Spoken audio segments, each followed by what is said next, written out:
autre chose, et c'est très important, le président américain a parlé, il a dit qu'il va passer des coups de fil, hein, voilà, à l'OTAN, à des dirigeants européens. Hein, voilà, il ne précise pas trop. Hein,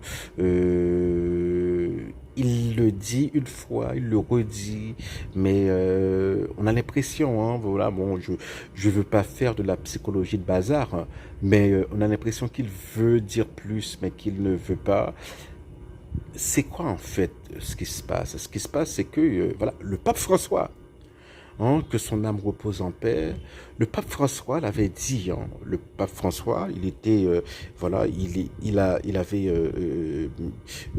milité pour la paix en Ukraine, mais en même temps, il avait dit euh, que, que, que, que que ce qui explique en partie l'agression russe, hein, depuis l'évasion de la Crimée, c'est le fait que l'OTAN euh, c'est l'élargissement continu de l'OTAN, voilà, jusqu'aux portes de la Russie. Hein, voilà. Et pour les Russes, hein, c'est une menace. Hein.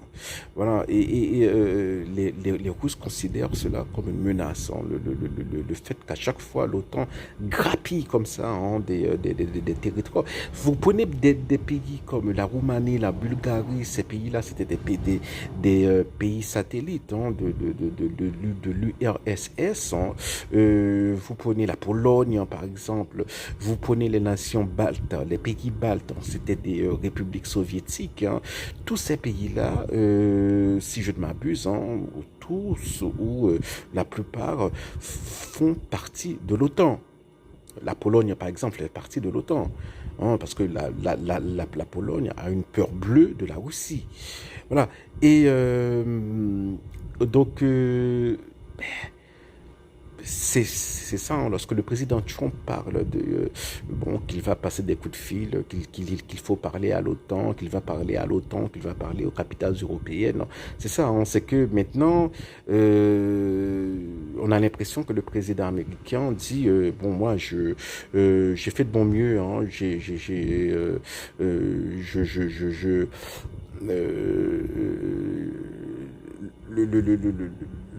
la partie suivante, hein, voilà, incombe aux capitales européennes. Maintenant, c'est un vrai test pour l'Europe, pour l'Union européenne, pour voir si l'Union européenne a ce qu'il faut pour devenir, pour être plus que marché économique